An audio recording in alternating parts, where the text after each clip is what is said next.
My ex told me if we didn't or couldn't upgrade our living space, I had to get rid of my dog of 7 years. She is not a dog. She is my baby. We went on a 2-hour walk today. She had bacon, fries, and a burger bun as a treat. My ex won't talk to me anymore. My dog and I are cuddling. Story 1. My ex, who had permission to permanently work remotely before COVID, said we either move to Los Angeles or we break up. Working remotely isn't possible in my industry. I had an awesome place and it would take me forever to start all over in a new city with a much higher cost of living. Story 2. If you don't get a better job and start making more money, I'm breaking up with you. At the time, I was only like 19, and she didn't even have a job. Story 3. My wife told me that I had to stop seeing all my friends, install a tracking app on my phone, always let her read all my private emails and messages at any time, and we should move to another city. Otherwise, she would get a divorce.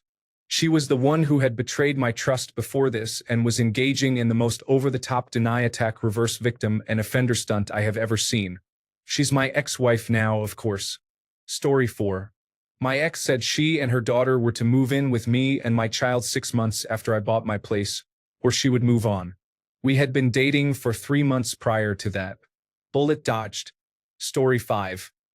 My ex-wife was constantly angry and would go crazy about the smallest, most inconsequential things, as well as being abusive to our older daughter, both of which put a lot of stress on daily life.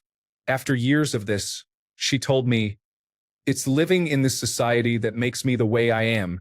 If you want me to change, you'll have to take me to another country." So we left Japan, her own country, where I'd spent the last 16 years building a life and business, and returned to my home country in a last-ditch effort to keep the family together. It didn't work, of course, as I knew it wouldn't. I tried for another 5 more years and then gave up and divorced her. Story 6. Not me, but my best friend had one of those, "If you break up with me, I'm gonna kill myself" girls. One of many mind games tactics from her. Pure manipulation. Story 7. Quit your job or I am breaking up with you. Student working at school paper.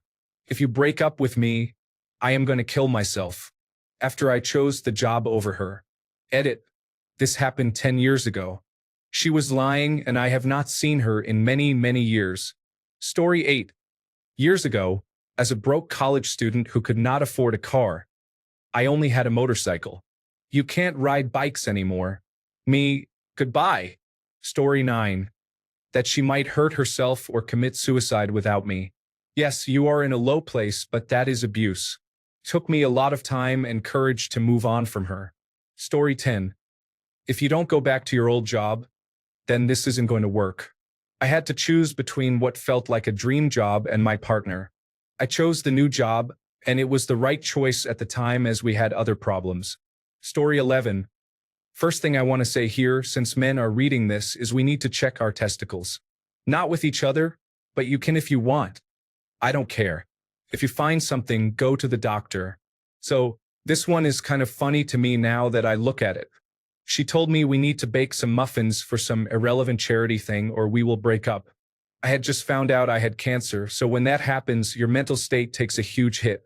I said, "Yeah, come on over and cheer me up," not thinking it was for anything but me to cheer up. Well, she came in and started making muffins or whatever. I was in a daze and helping along when I was mixing the batter with a spoon and accidentally dropped the spoon in the batter. For some reason, the spoon slowly sank in the batter, and it made me laugh. She was right. It did cheer me up. Oh no. She started yelling at me that I just ruined her cake batter. I stopped mid-laugh, looked at her out of my daze, and wondered if she was acting or was for real. Nope. She was for real, screaming at me. I calmly grabbed all the bowls, which were 3 if I remember, off the island. She said she wasn't done mixing them and started to yell more. I told her they were done, and her face turned to confusion. I stacked them into each other, walked to the front door, and threw them in the front yard. 4-year relationship. I told her to get out and find someone else to cook her muffins. Cancer changes a lot in the psychological mindset, but I'm glad I lost that part of my life. Story 12. I will not be with you if you do not stop using condoms. Trust me, I am on the pill. I ran faster than I would have even if I was not a drunk person at the time. I am just happy I found a semi-sane fiancé. Story 13. My girlfriend surprised me with a puppy, then after a week wanted to return him. When I refused, she said it was her or the dog. I chose the dog. Story 14. I've had a bunch of toxic relationships and have spent the last 18 months intentionally single so I can work on myself. Here are a few of the best experiences. When things started to go bad, a girl I had been dating for 6 weeks told me that if I broke up with her, she'd kill herself. I broke up with her, and she was true to her word. She attempted unsuccessfully and spent the next 2 weeks in the hospital. About 1 month in, I was told that if we were to keep dating, I needed to cut all contact with my best friend because she was jealous of her. This woman was also friends with my mate, and we both worked with her. Oh, and she was a lesbian. I was told that I needed to immediately end all friendships with all women. I wasn't even allowed to have coffee at a cafe with a female friend. But she played squash with her ex every week and then went to dinner with him afterward. Because of my work and social circles at the time, literally all of my friends were women. I was told that I needed to be okay with her being childish and throwing tantrums. The first time she threw a tantrum over something really benign, she went to storm out and leave, which I let her do and didn't stop her. She was furious that I didn't stop her. She did not appreciate it when I told her that I didn't stop her because she was an independent person who had the autonomy to make her own decisions. If she thought the mature thing to do was storm out, then she had the right to make that decision. Story 15. One of my closest friends said if I don't get her a gift for her birthday, she doesn't know me anymore. She leveraged our entire friendship on a gift. She got the gift and lost me. Story 16. Her. Your career or me? Me. Well, let me ask you. 1. Do you enjoy living in this nice apartment here in the middle of the city? Yes. Do you like dining out and going out to different places regularly? Yes. Do you have the benefit of going on cool vacations twice a year? Yes. Do you appreciate this car we are driving home in right now? Yes. Okay. Then when are you going to find an actual job that pays well enough so I can find something else? I broke up with her shortly after. She was and still is a freelance artist with no clients. I like to think she is some other guy's problem. Story 17. I planned once a month to play video games with a group of college buddies. We all decided on a game that we all had, and it was only one Saturday every month for a couple of hours. My ex hated video games or anything that took attention away from her and being alone. So she got upset that I chose my friend group over her. She wanted to go to the pool, and I told her we could go later because I already made plans to hang out with my friends. She gets upset and says if I am not done playing by the time she comes back, she will be mad and I'll regret it. She goes to the pool for 30 minutes, comes back, stares at me playing, and throws her cat at me. I catch her cat and make sure he is okay, but he ends up clawing my arm, and she is sitting there laughing about it. Story 18. Finally got together with a good friend of about 7 years. Always been a happy-go-lucky person and a beacon of positivity in my life. Approximately 7 months after getting together, she tells me that we're now going to be trying for a baby. No ifs, ands, or buts. That I either go along with it and provide the baby gravy myself, or she'll go to a clinic in search of a sperm donor, and I'll just have to make peace with the idea of raising another man's child. I told her I didn't actually have to do anything and ended the relationship then and there. Story 19. So I gave an ultimatum. I told my ex-girlfriend to stop taking 50,000 pictures of my food after it arrives and expecting me to wait for her to finish her photo shoot. Because of her photo shoot, I had to eat the now cold food. I gave her the ultimatum, she didn't change. I left because I got sick of having cold food that was supposed to be hot. Story 20. When I was 16, I gave my girlfriend at the time an ultimatum. The ultimatum was that I would leave if she attempted suicide again. I later realized how foolish and stressful that was.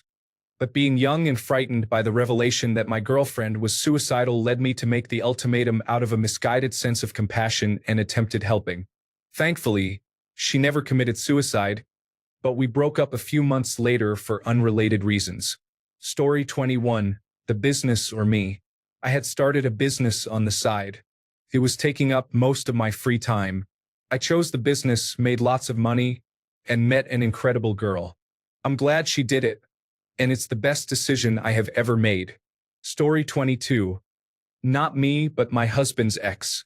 She told him she was transitioning to a male and that they should have an open relationship. When he started seeing me, she said to tell her everything, including when we started having sex. We both expected and supported this. I had the same arrangement with my now ex. And then we had sex. He told her as soon as he got home, just like he promised. She then gave him the ultimatum of it's her or me, and over the next couple of months spiraled into, I changed my mind months ago, by the way. I don't approve of this anymore, so you cheated on me? And, oh, I'm not actually transgender. My therapist was enabling me by listening to me and prescribing me hormones. I would like to state that I am completely an ally of the lesbian, gay, bisexual, and transgender community, and if someone tells me they're transgender, then I believe them. I did my best to support her decision when she was still saying she was transgender. After all, my now ex is transgender too, so I've lived the life of the spouse and primary support person. Coming from actually having lived and experienced the story, it overall seems like she is a very confused person who went through a lot during her childhood, and overall had no idea who she was or wanted to be and probably still has a lot of growing up to do. I don't think the therapist was enabling her. I think she was scared it was wrong for her and didn't know how to communicate that. When she told my now husband and showed him the hormones, she told him, "But if you don't want me to transition, tell me and I won't," which is a difficult place to put anyone. Story 23. My ex told me that if I ever loved our son more than him, he was a baby. Like what the heck? He would kill us both. Haven't seen that person in 17 years, and my son doesn't know he exists. Story 24. If I did not allow an open marriage, I would be homeless and eat ramen noodles for the rest of my life. I was homeless for 6 weeks, but I left and started over, and my belongings and money are all my own. He got herpes. Story 25. She asked me to cut my hair before her birthday 1 year. I'm a dude with long hair, mid-back length. I actually did it and chopped it all the way off for her, but on the day after her birthday, she didn't pay any mind to the fact that I cut off 3 years of growth for her just because I did it a day late. Story 26. She told me I had to keep dating her or she would burn my apartment down. I told her I had insurance and nothing of value in the apartment anyway, so to go for it. Still, I moved my guitar to my sister's house just in case. She never did burn it down. Also, her apartment was attached to mine, same building. Not the brightest. Story 27. My now wife told me if I didn't stop taking cocaine, she would leave me. 7 years clean now. Not a bad ultimatum, but one I'll be eternally grateful for. Story 28. I had to give up my hobby. She felt like I spent too much time on it. On its own, this doesn't seem like an unreasonable ultimatum, but here's the important part. I found a way to keep doing my thing while still spending more quality time with her by rearranging some other priorities. I promised to reserve certain days to focus on making those times more special than just sitting around on the couch. But it was never good enough. When I pressed her on it, I got her actual ultimatum. You don't love me unless you sacrifice enough for me. Nope. And don't even get me started on the time she got angry with me for helping a child in a traffic accident. Story 29. Late reply, but here goes. My ex was very spur of the moment with things. We were married a little under 2 years at this point. One day she decided she was going to be vegan. I told her I would support her in doing so and would eat vegan meals with her, but that I would still want to eat meat myself. She came back at me saying, "If you don't want to be fully vegan, then this marriage is over." Ultimately, she did not go through with becoming vegan, and we got divorced eventually for other reasons. Story 30. We'd only been dating for about a month when she pulled this one on me. Her. If you don't stop hanging out with your loser friends, you can forget we ever met. 3 hours later. Phone rings. Hello? Her. Where are you? We were supposed to be at my parents' 30 minutes ago. Me? Who is this? Her. This is blah blah blah. Me? Who? Her. Blah blah blah. Me? I don't think we've ever met. I don't know you. Please don't call here again. Loser friends. Damn. Continue to act as though I never met her before. Literally. From that day forward, I would never acknowledge that we ever met, ever spent time together, were ever in a relationship, anything. Who do you think you are, drawing that kind of line in the sand? Laughing out loud. Story 31. After 3 years, she decided she wanted to return to the Christian faith and said we could only be together and create a family if I became a Christian. I moved back home the next day. Story 32. Oh boy, your story brought up some real issues. I got let go from my job due to COVID-19.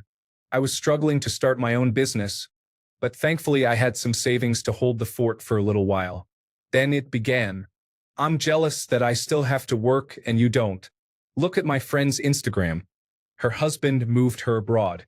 If you really loved me, you'd do the same. My dog of 13 years was on his last legs due to cancer.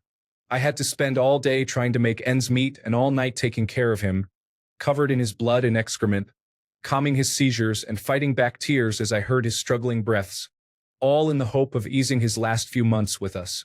You don't spend enough time with me. If you really loved me, you'd make time for me. I fell into a deep depression, gained weight, smoked weed, and my mother's eyesight started developing problems. But I fought on, started freelancing, worked for clients, and taught music while helping her with her job. I stopped going out because she didn't like my friends, and pretty soon even my social media needed her approval. We don't do anything fun anymore. I want to get wasted with my single friends, write a book, be an influencer, and speak on mental health. If you really loved me, you'd support me. I'm still sad about my dog's passing, but I'm really happy to lose that person.